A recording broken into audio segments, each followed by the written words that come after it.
कि इस संसार में अभी तक जो भी जानकारी है उसके आधार पर 3 धर्म है।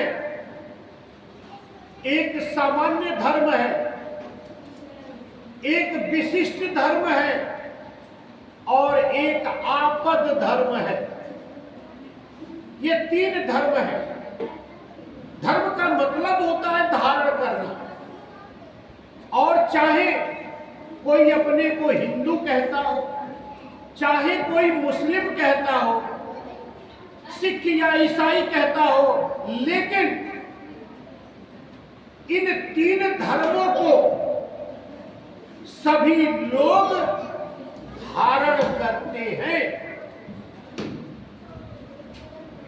और इस बात से कोई इनकार नहीं कर सकता कि हम इस धर्म को धारण नहीं करते। सामान्य धर्म के 10 लक्षण हैं। ये 10 लक्षण चाहे हिंदू हो, चाहे मुस्लिम हो, चाहे सिख हो, ईसाई हो, यहूदी हो, पारसी हो, जैन हो, सभी लोगों के द्वारा इस 10 लक्षण को अपने अंदर धारण करते हैं। ये उनका धर्म है। पहला लक्षण है धैर्य।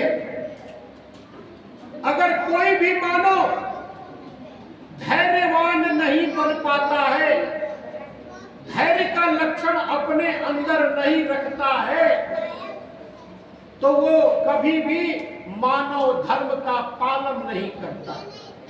क्योंकि मानव धर्म से बड़ा कोई धर्म है नहीं। इसलिए सबसे पहले हर एक मानव को अपने अंदर धैर्य रखने का गुण आना चाहिए।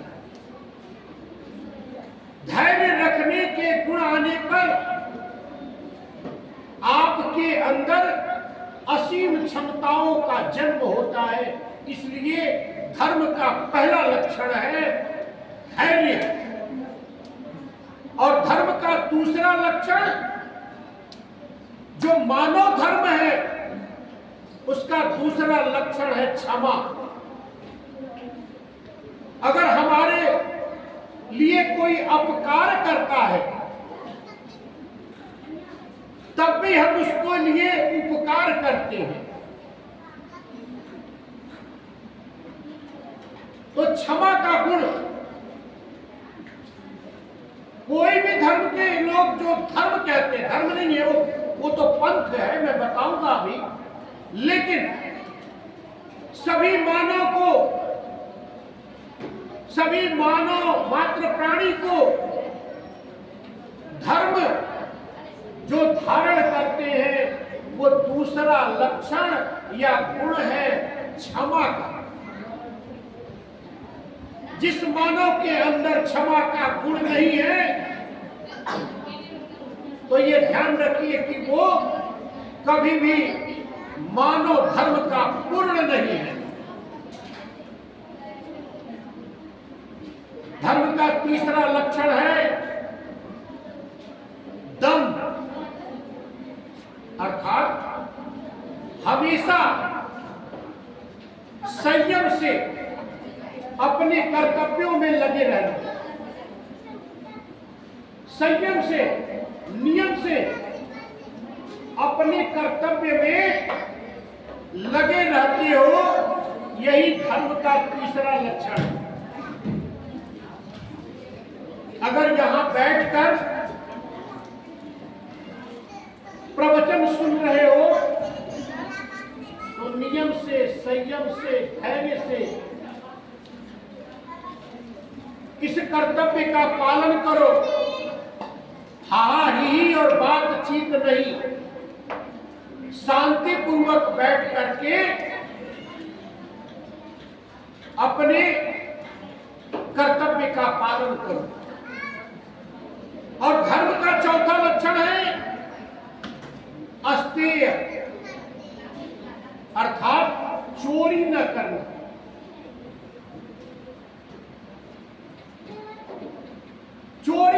करना है। चोरी करते हैं तो यह धर्म है, कभी चोरी नहीं करना चाहिए। एक बार एक लड़का अपने पड़ोस के घर में गया, वहां पर 100 रुपए का नोट रखा हुआ था। वो लड़का वहां से वो 100 रुपए का नोट उठा लिया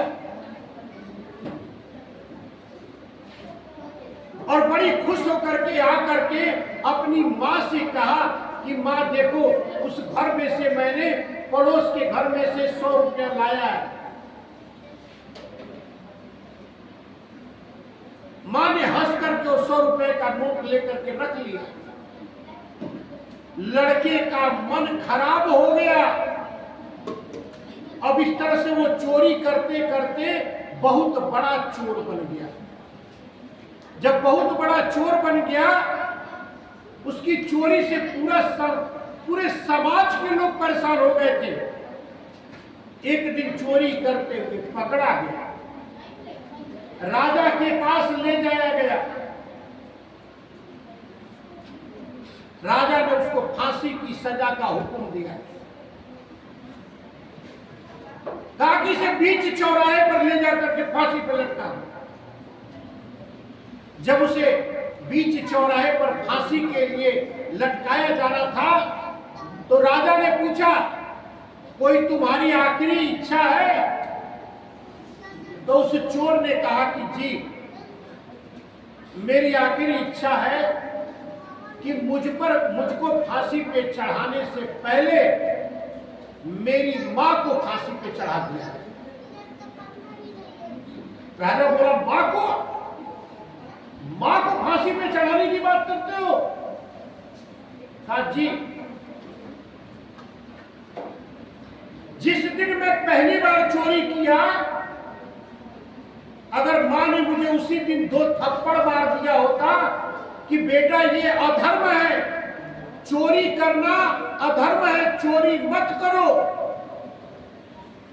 तो मैं इतना बड़ा चोर नहीं बना होता और आज मुझे फांसी नहीं होती। इसलिए अगर धर्म की बातें समय पर नहीं बताई जाती हैं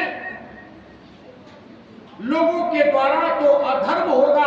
तो सबसे बड़ा जिम्मेदार वो भी होगा कि जिसको धर्म पता था लेकिन फिर भी वो धर्म को बताया नहीं। इसलिए ये हमेशा ध्यान रखना बच्चों कि कभी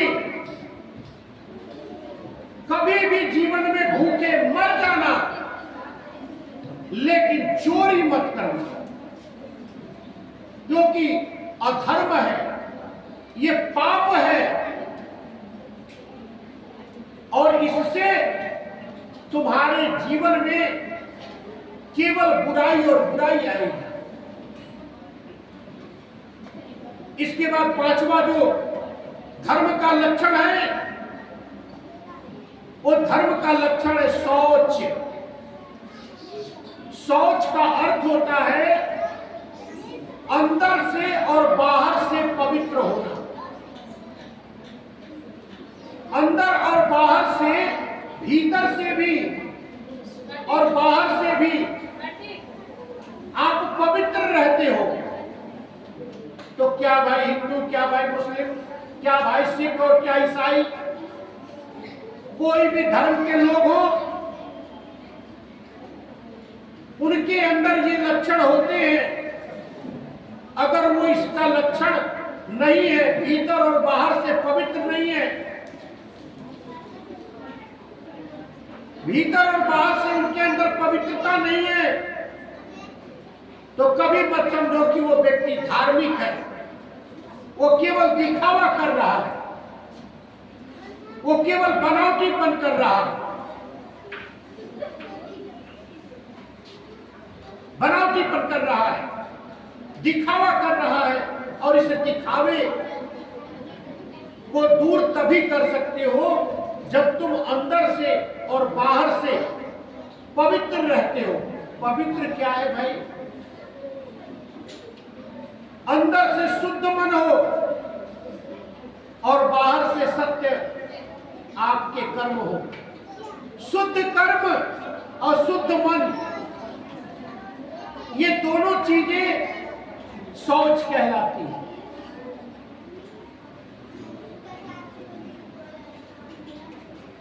अब ये नहीं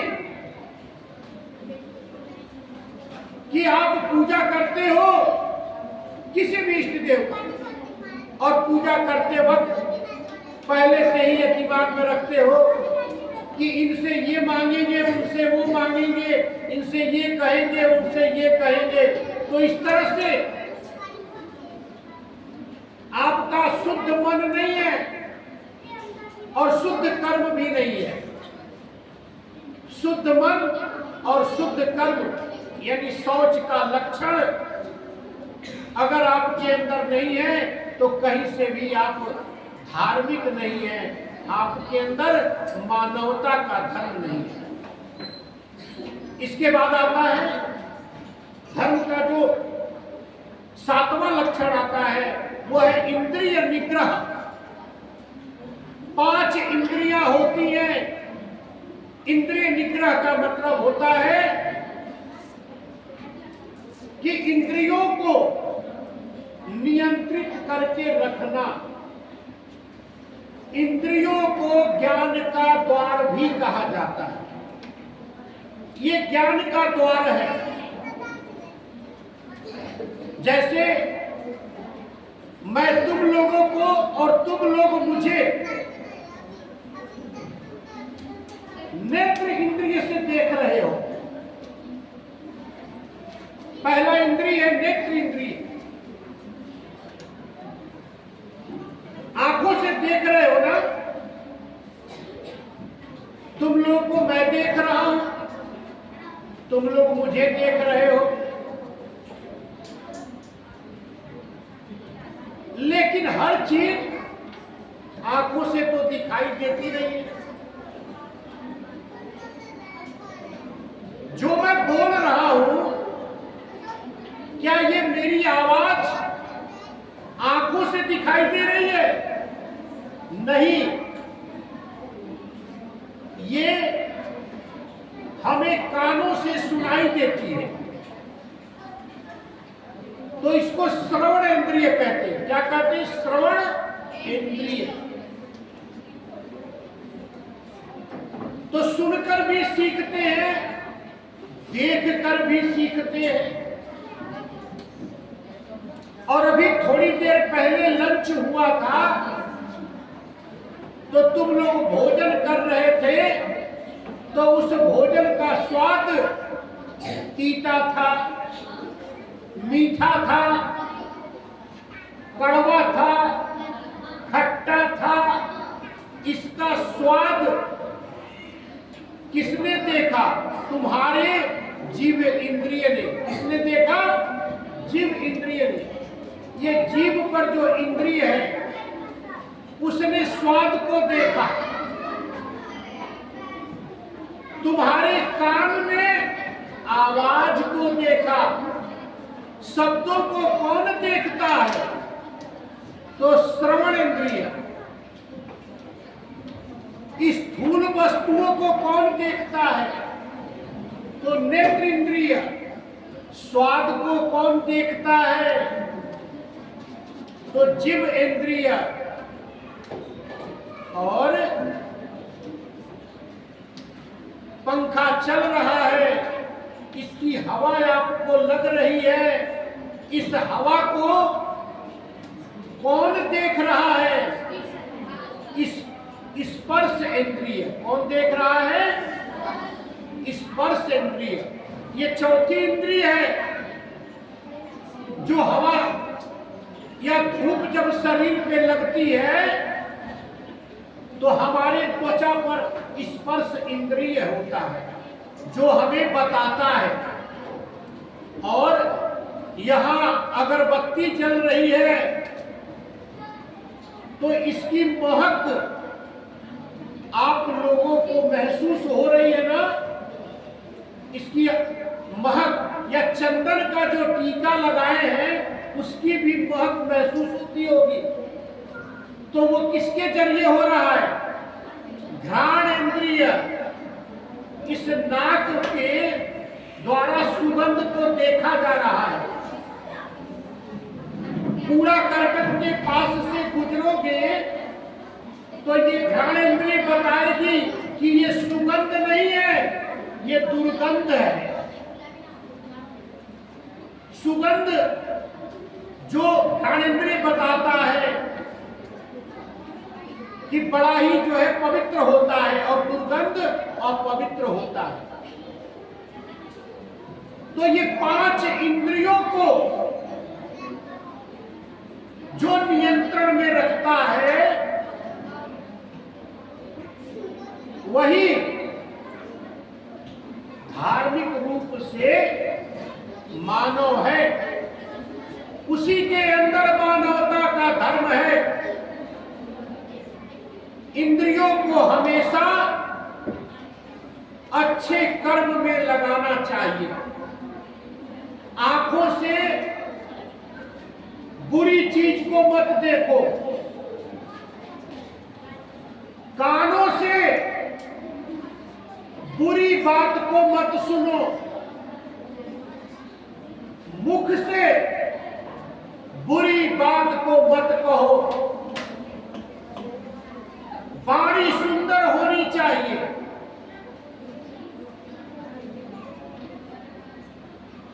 सर्वे भवन्तु सुखिनः, सर्वे सन्तु निरामया, सर्वे भद्राणि पश्यन्तु, मा कश्चित् दुःख भाग् भवेत्।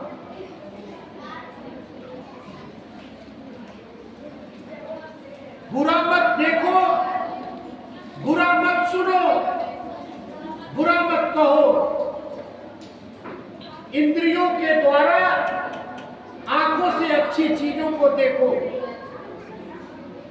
मुख से अच्छी वाणी बोलो, कान से अच्छी बातें सुनो, और नासिका से अच्छे सुगंध ग्रहण करो, और जीवा से अच्छे स्वाद वाले भोज्य ग्रहण करो। लेकिन इन इंद्रियों पर नियंत्रण रखना चाहिए। अगर इस इंद्रिय पर नियंत्रण नहीं है तो कहीं से तुम एक मानव धर्म के कहलाने लायक नहीं हो।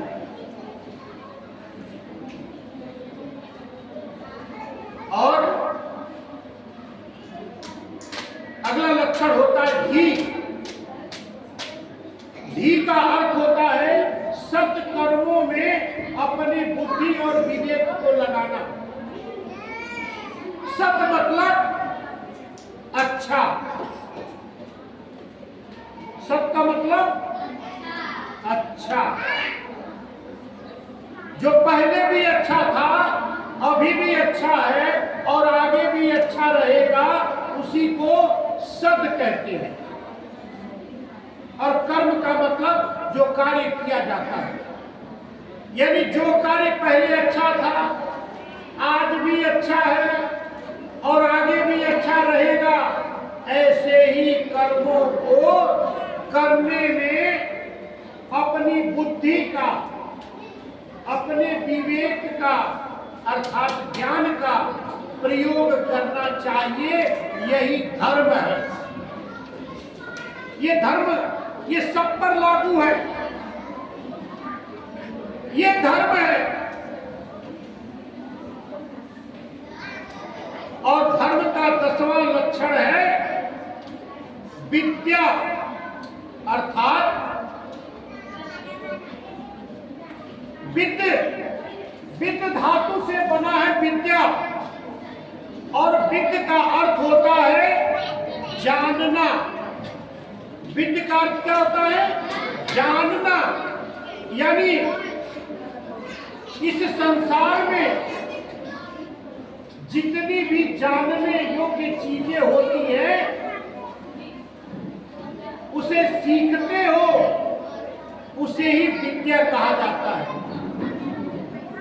तो विद्या धर्मम 10 लक्षणम, जो धर्म के 10 लक्षण हैं, वो 10वां लक्षण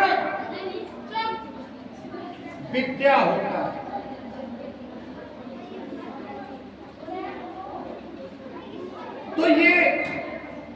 धृति, क्षमा,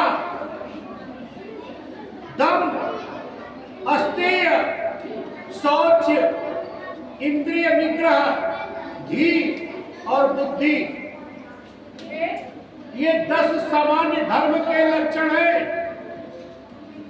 और कोई भी मानव अगर अपने आप को किसी पंथ का मतलब रास्ता, संप्रदाय, अगर किसी भी संप्रदाय का हो, चाहे वो हिंदू संप्रदाय का हो, चाहे मुस्लिम संप्रदाय का हो, चाहे संसार के किसी भी संप्रदाय का हो, अगर उसके अंदर ये धर्म के 10 लक्षण नहीं है तो वो मानव धर्म कहलाने का योग्य नहीं है। अगर मानवता का धर्म का पालन करना है तो उसके अंदर ये 10 लक्षण, धृति, क्षमा, दम, अस्तेय, शौच, इंद्रिय निग्रह, धी और बुद्धि या विद्या, उसके अंदर ये 10 लक्षण होना चाहिए। अगर तुम्हारे अंदर भी ये 10 लक्षण नहीं है तो अपने अंदर ये 10 लक्षण रखो। इसके बाद दूसरा आता है बच्चों, विशिष्ट धर्म। विशिष्ट धर्म यही पंथ है। भारतीय संविधान में धर्म निरपेक्ष शब्द नहीं लिखा गया, पंथ निरपेक्ष शब्द लिखा गया है। अर्थात हमारा भारतीय संविधान ये कहता है कि हम सारे संप्रदाय को समान मानकर चलते हैं, किसी का पक्ष नहीं लेते। कभी ध्यान रखना, संविधान में धर्म निरपेक्ष शब्द नहीं है, पंथ निरपेक्ष शब्द है। और पंथ का अर्थ संप्रदाय या रास्ता। जिस रास्ते पर चलोगे उस रास्ते के नियम का पालन करोगे। ये पंथ एक खेल की तरह है। अगर क्रिकेट खेलते हो तो कबड्डी के नियम का पालन तो करोगे नहीं, और अगर बैडमिंटन खेलते हो तो क्रिकेट का नियम का पालन तो करोगे नहीं। यानी जो खेल खेलते हो उसी खेल के नियम का पालन करते हो, तभी वो उस खेल का एक विशिष्ट नाम होता है। उसका एक विशिष्ट नाम होता है क्योंकि उस खेल का एक नियम होता है। उसी तरह से पंथ या संप्रदाय एक खेल की तरह है। जो इस संसार का मानव जिस पंथ, जिस रास्ते पर चलता है, उस रास्तों के नियम का पालन करता है। अगर हिंदू पंथ पे चलता है तो हिंदू नियम का पालन करता है। अगर मुस्लिम पंथ पे चलता है तो मुस्लिम नियम का पालन करता है। सिख पंथ पे चलता है तो सिख नियम का पालन करता है। और इस संसार के किसी भी पंथ पे चलता है तो उस पंथ के नियम का पालन करता है। क्रिकेट के नियम से बैडमिंटन नहीं खेल सकते हो, और बैडमिंटन के नियम से कबड्डी नहीं खेल सकते हो। अगर कोई खेल खेलते हो और दूसरे खेल का नियम उसमें डाल दोगे तो वो खेल खराब हो जाएगा। वो खेल खेलने लायक नहीं रह पाएगा। पढ़ाई भी खेल है, पढ़ाई भी खेल है। अगर तुम पढ़ते हो तो पढ़ाई के नियम का पालन करते हो। अगर पढ़ाई के नियम का पालन नहीं करोगे तो क्या पढ़ पाओगे? नहीं पढ़ पाओगे। इसलिए विशिष्ट धर्म का अर्थ एक खेल है। और खेल किसको कहते हैं बच्चों? खेल की परिभाषा क्या है? खेल की परिभाषा है कि जिस काम को करने में आनंद आता है, जिस काम को करने में खुशी होती है, उसे ही खेल कहते हैं। अगर तुम्हें पढ़ने में आनंद आता है तो पढ़ाई तुम्हारे लिए खेल है। अगर तुम्हें खाना खाने में आनंद आता है तो खाना खाना तुम्हारे लिए खेल है। अगर तुम्हें सोने में आनंद आता है तो सोना तुम्हारे लिए खेल है।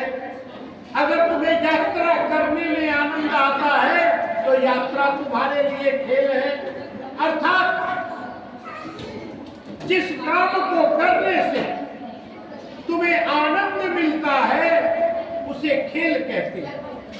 तो इस तरह से जो विशिष्ट धर्म है वो एक पंथ है, वो एक खेल है।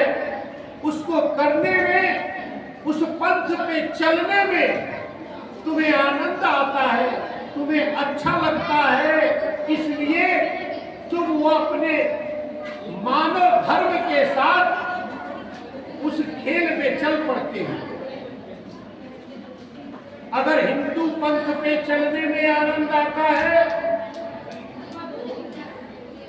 मुस्लिम पंथ में चलने में आनंद आता है, सिख पंथ में चलने में आनंद आता है, ईसाई पंथ में चलने में आनंद आता है, तो चलो, अच्छी बात है, चलो। लेकिन जो धर्म के 10 लक्षण है वो हर पंथ वाले को मानना पड़ेगा।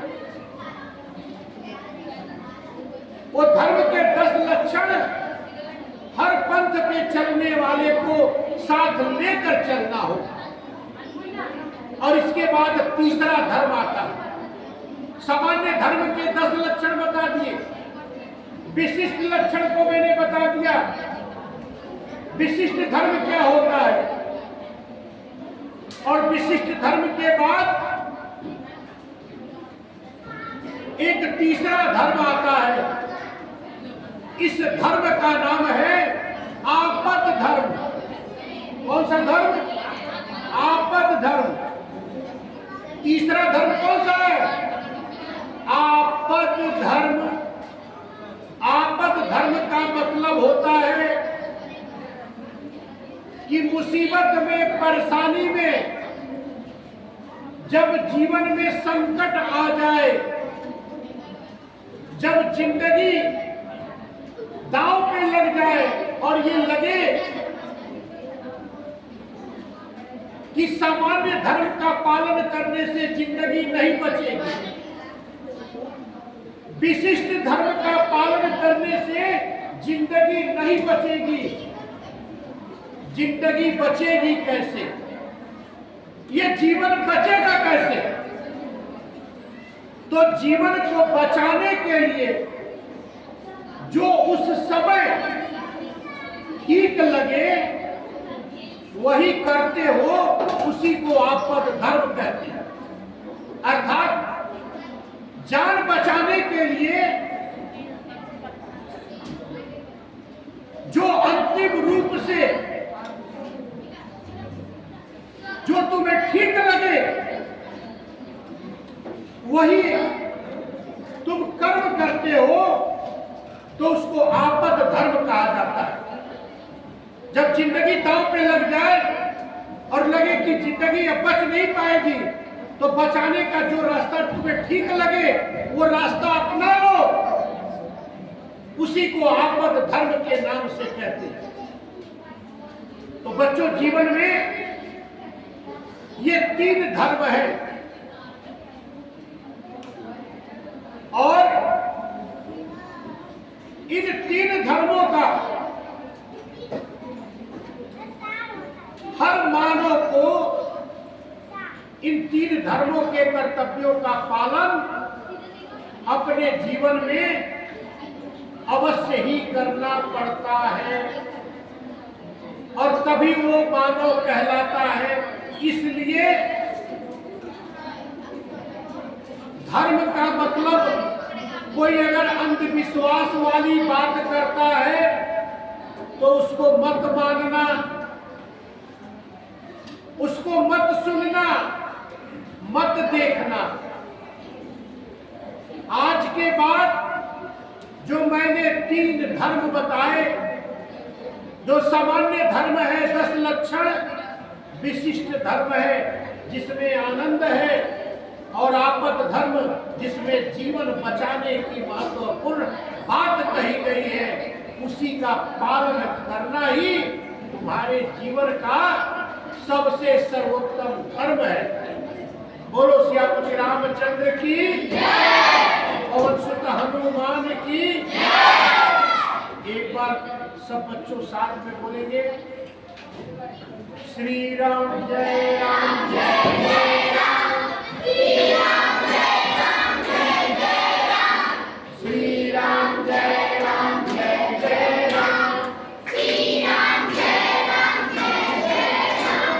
जानकी वल्लभ सीताराम।